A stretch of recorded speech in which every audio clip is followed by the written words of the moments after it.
बिहार के औरंगाबाद में एक महिला बाजार गई हुई थी और जब बाजार से वह घर लौटती है तो वह घर के अंदर जाती है तो एक कमरा से कुछ अजीब सा आवाज़ आ रहा था। और जब दीवार से सट कर उस आवाज़ को सुनती है तो उसके पैरों तले ज़मीन खिसक जाता है और वह दरवाज़ा को खुलने का इंतज़ार करने लगती है। और जब दरवाज़ा खुलता है और उससे जो लोग सामने निकलते हैं वो लोग को देखकर उस महिला के पैरों तले ज़मीन खिसक जाता है। एक तो उसका पति होता है और एक उसका भतीजी होती है, यानी कि भाई का बेटी।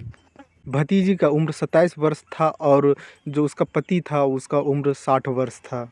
यह देखने के बाद महिला बहुत ज़्यादा ये दोनों को डाँटते दबाते और बोलते ही है। और फिर वह महिला अपना भाई को फ़ोन लगाती है और बोलती है कि जितना जल्द हो सके अपना बेटी का शादी करवा दो, नहीं तो वह समाज में नाक कटवा देगी, समाज में रहने के लायक नहीं रहने देगी। उसके बाद सारा कहानी अपना भाई से बताती है। उसके भाई अपना बेटी को लेकर यहाँ से चला जाता है अपना घर और 1 महीना के अंदर ही एक लड़का ढूँढता है और दोनों का शादी करवा देता है। लेकिन 45 दिन के ही अंदर जो लड़का का शादी हुआ था वह लड़का का कत्ल हो जाता है। और कत्ल में खुलासा होता है कि यह लड़की और इसका फूफा और 3 और शूटर मिलकर उसका कत्ल करते हैं। कहानी में आगे बढ़ने से पहले नमस्कार, आप देख रहे हैं द रियल क्राइम और मैं आपके साथ रंजीत गुप्ता। कहानी पसंद आई तो वीडियो को लाइक करें और चैनल को सब्सक्राइब करें और इसी तरह का क्राइम कहानी सुनने के लिए कमेंट करके ज़रूर बताएं कि यह कहानी कैसा लग रहा है। बिहार के औरंगाबाद में एक परिवार में एक लड़की होती है और वह लड़की को बचपन में ही फूफा के घर भेज दिया जाता है। फूफी जो थी वह अपना भतीजी को अपना घर बुला लेती है और वहीं से उसका पढ़ाई लिखाई खान पान सब कुछ होता। वह कभी कभी अपना घर आई करती, बाकी सारा वक्त वहीं बिताया करती। और जो वह लड़की थी उसका नाम गुंजा सिंह होता है और वहीं रहकर वह पढ़ाई कर रही थी। और जब 12 वर्ष की हो जाती है तब उसका जो फूफा था उससे उसका नज़दीकियाँ बढ़ने लगता है। दोनों आंखें चार करने लगते हैं और फूफा भी यही चाहता था कि किसी तरह इस लड़की को अपने मुट्ठी में कर लूं। कुछ वक्त बीतने के बाद फूफा और जो वह लड़की गुंजा सिंह होती है वह दोनों काफ़ी नज़दीक आ जाते हैं। और कुछ वक्त फिर बीतने के बाद दोनों शारीरिक संबंध भी बनाना चालू कर देते हैं। और इस कदर दोनों चलते थे कि किसी को पता ना चल सके। और 15 साल तक ये लोग इसी तरह फूफा के साथ, और जो फूफा था वह पत्नी के भतीजी के साथ संबंध बनाता, घूरता फिरता और सारा कुछ करता जैसे गर्लफ्रेंड और बॉयफ्रेंड किया करते हैं।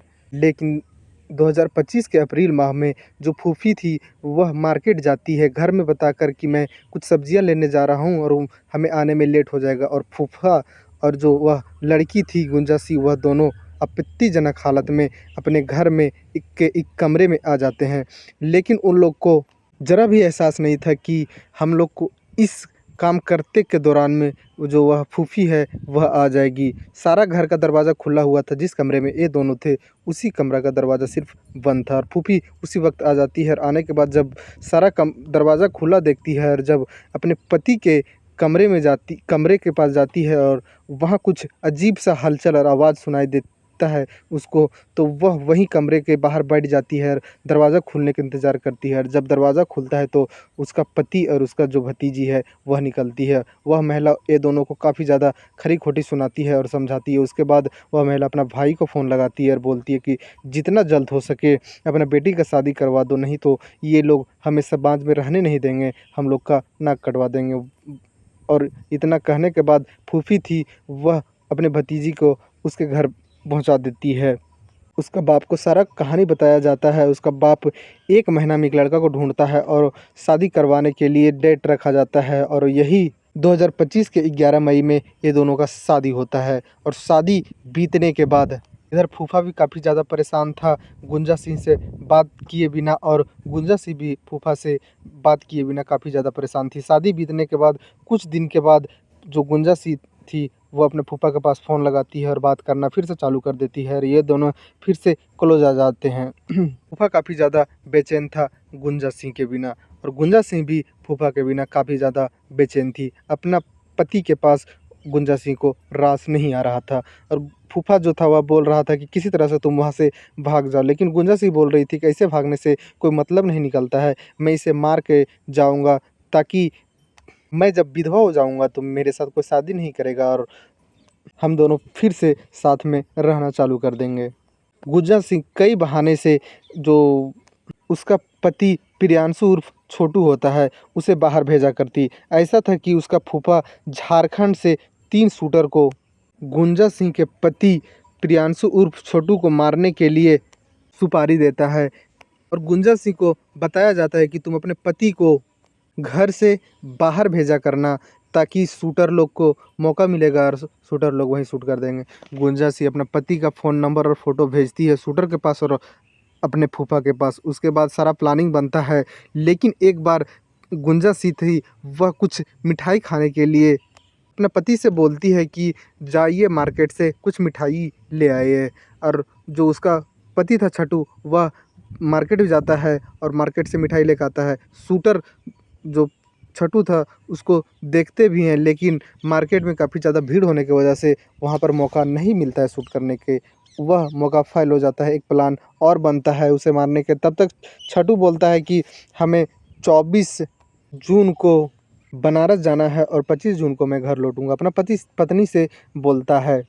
पत्नी का खुशी का ठिकाना नहीं रहता है। छठू 24 जून को घर से निकल जाता है और 25 जून को लौटने लगता है। तभी रात का वक्त था, वह अपना नज़दीकी स्टेशन पर उतरता है और कुछ दोस्त को लेने के लिए बुलाता है। उसका कुछ दोस्त जाते हैं उसको लेने के लिए मोटरसाइकिल पर और वहाँ से ये दोनों निकलते हैं।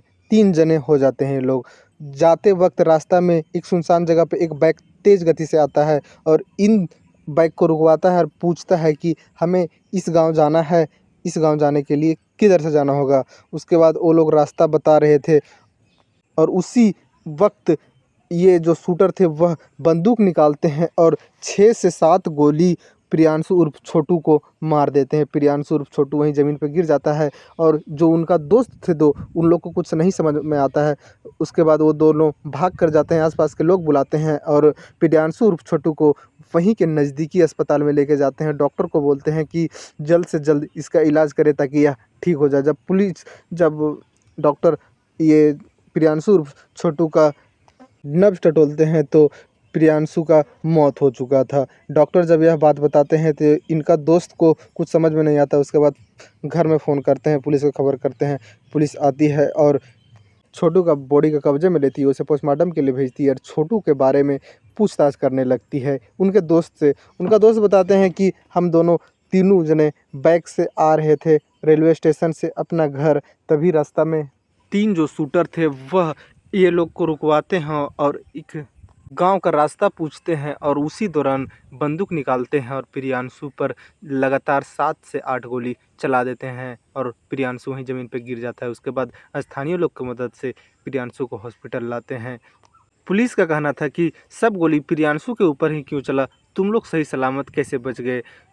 पुलिस को पहले तो शक इनके दोस्त के ऊपर ही जा रहा था, लेकिन जैसे पुलिस छानबीन आगे बढ़ाती है और पता चलता है कि उसकी अभी शादी 45 दिन पहले ही हुआ था। उसके बाद पुलिस थी वह प्रियांशु के पत्नी के पास जाती है, अपने पति के बारे में पूछती है तो वो भी कुछ खास नहीं बताती है। उसके बाद पुलिस प्रियांशु का मोबाइल मांगती है प्रियांशु के घर से और देखती है कि उस रात में उसके पत्नी से करीबन 50 बार बात हुआ था। पुलिस को शक होता है कि उसके पत्नी आखिर 50 बार किस लिए बात की होगी। उसके पत्नी से जब पुलिस पूछती है तो उसके पत्नी बताती है कि कुछ नहीं, बस नॉर्मल बात हुआ करता था। लेकिन जब उसके पत्नी का मोबाइल मांगने लगती है पुलिस तो उसके पत्नी मोबाइल देने से इनकार करने लगती है, जिस वजह से पुलिस का शक गहरा जाता है। पुलिस बोलती है कि तुम्हारा पति ज़रूरी है या तुम्हारा मोबाइल। उसकी पत्नी बोलती है कि मेरा मोबाइल में कुछ प्राइवेट चीज़ है, इस वजह से मैं नहीं दूंगी। लेकिन पुलिस फिर बंधक बनाती है उसके पत्नी को और पुलिस स्टेशन लेके जाती है और जब वहाँ मोबाइल देखती है और उससे जब सख्ती से पूछताछ करती है तो उसका पत्नी टूट जाती है और एक कहानी सुनाती है।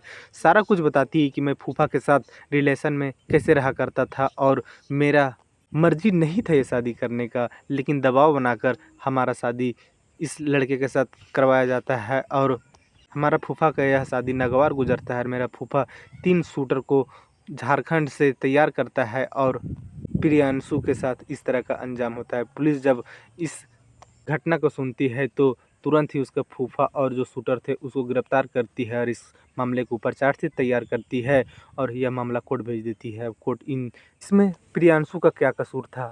प्रियांशु का उम्र होने की वजह से घर वालों उसका शादी करवा देते हैं, लेकिन लड़की के दिलो दिमाग पर क्या छाया हुआ है ये तो कोई पढ़ नहीं पाता है, जिस वजह से लड़का का 45 दिन के बाद ही उसका कत्ल हो जाता है।